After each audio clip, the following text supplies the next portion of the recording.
In this video, I'll share my initial impressions with Logos 10 on my Apple devices and highlight the pros and cons of the features that are most meaningful to me. Faithlife provided me with an advanced copy of Logos 10 to review. When I initially launched Logos 10 for the first time, the first thing I noticed was a different splash screen as the program loaded. It's themed in line with the Live in the Word graphics used leading up to the Logos 10 announcement and release. Aside from the aesthetic of the splash screen graphic and an overall cleaner and flatter user interface, the major reveal was the toolbar on the left-hand side instead of on the top. I was immediately struck by the vertical freedom this afforded. In other words, it provides a little more room for your book to live from top to bottom without being constrained by the toolbar at the top. A few minutes later, I was struck by how wide this new left-sided toolbar was. Never fear, though. There is a little collapse expand button on the bottom of the toolbar that allows you to toggle between the default wide and the optional narrow configuration. Narrow works better for me. All of the icon labels still show up when you hover your mouse over them.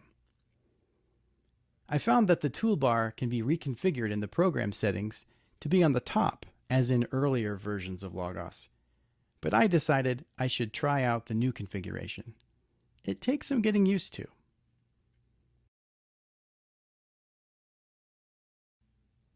Other welcome changes to the toolbar include a Bible button to open your top Bible. How did this not exist before? And the blue Logos icon now is the button to invoke the command box.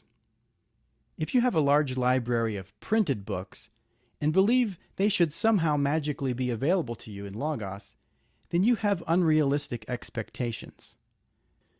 Nevertheless, Logos 10 actually makes this a reality, to a point. You don't get a free digital license for a book in Logos just because you have a physical printed copy of that book. However, for books that exist within Faithlife's enormous digital library, these printed books can show up in your Logos 10 search results if you indicate that you have a physical copy. You don't actually need to own a printed copy of the book to add it to your print library, but the search results are most helpful to lead you to grab that print book off your bookshelf. But you could just as easily add books available to you in a brick-and-mortar library or in another digital medium such as Kindle. The search results in Logos will provide a short snippet of the relevant article and show the chapter, section heading, and page number, if the digital book is configured with page numbers. A page number might not be as useful if you're reaching for a Kindle book, but the section heading should get you on the right path to find the passage. Or you could just search again within the Kindle book for what you now know is in there based on your Logos search results. I don't have a large print library, but I did test this out. You can either type in a title and/or author to add the external book to your Logos print library index, or you can use a barcode scanner on the mobile app to quickly import the book. I've found that the scanner seems to take a long time sometimes when you're adding a book that isn't actually available in Logos. But on the other hand, it seems to very quickly find books that are actually available in the Logos store. The print library feature is available with Logos 10 Gold or with the Logos 10 full feature upgrade. I'm a native speaker of American English. I studied a little Spanish and a little Latin in high school, took a year of French in college, and lately I've been working on Greek and Hebrew the past few years. But if a book is not in English, then it's pretty much inaccessible to me. But now, Logos has introduced the auto translation panel as a right sidebar option in resources. When I open a German, French, Spanish, Russian, or Latin resource and open that right sidebar, then I am presented with a mechanical translation of the text into English.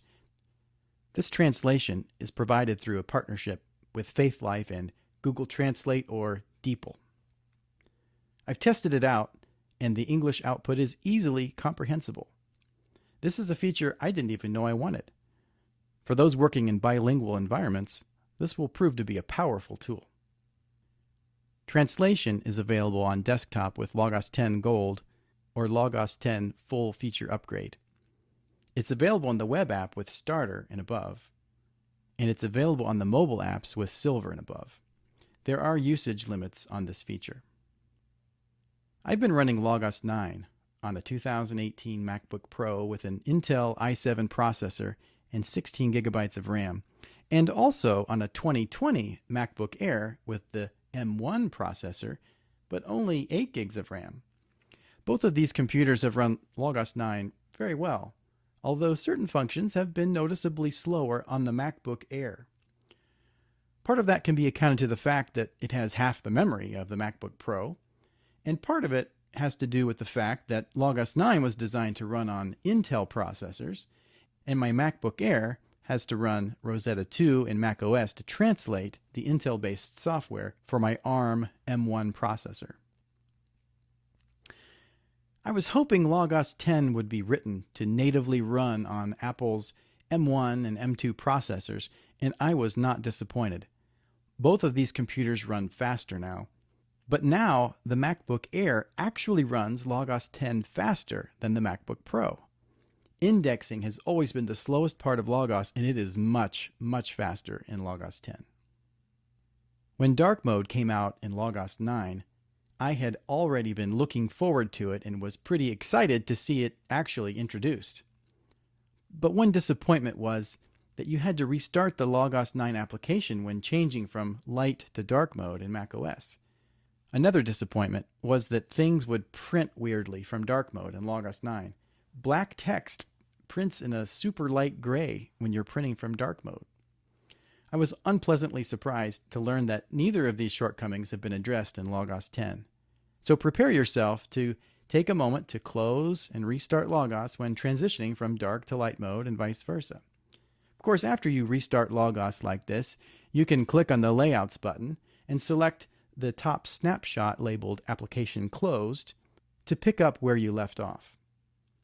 And if you want printing to work as expected, be sure to have Logos 10 running in light mode first. And if you want to report a typo in a resource using Logos 10, it's best to do it in light mode so you can actually read the controls on the user interface. As disappointed as I am with dark mode not improving, if I had to pick between performance improvement and dark mode improvement, then I would definitely prioritize performance over the look and feel. Excellent choice, Faith Life. But I do want it all. First world problems.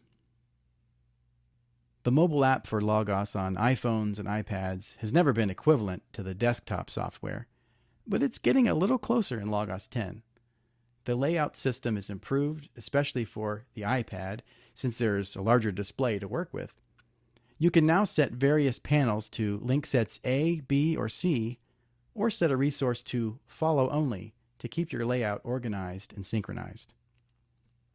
By far, my favorite feature is the text-to-speech feature, which allows the text in books to be read aloud by the device. I'd previously been a heavy user of this feature using Apple's iOS accessibility features. A big frustration for me in the Logos 9 mobile app was that I was not able to lock the screen and have the reader continue advancing the pages for me and continue reading them aloud. And sometimes it would get confused and skip a page or reread text or jump altogether to another resource, all while I was driving.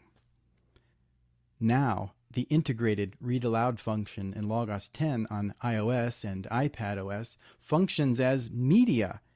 It continues while the screen is locked and even responds to the universal play-pause controls on the lock screen and Apple Watch. While unlocked, the text visibly advances while it's being read aloud by the device. Despite some quirks here and there, I absolutely love Logos 10. Faith Life's motto for Logos 10 is live in the Word. The reality for me is that Logos 10 is my Bible and my library.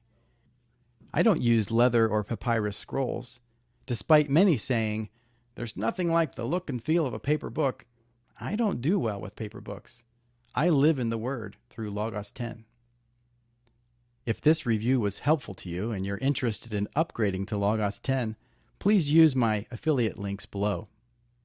You'll get a 30% discount on your first Logos 10 package and get a selection of 5 free bonus books.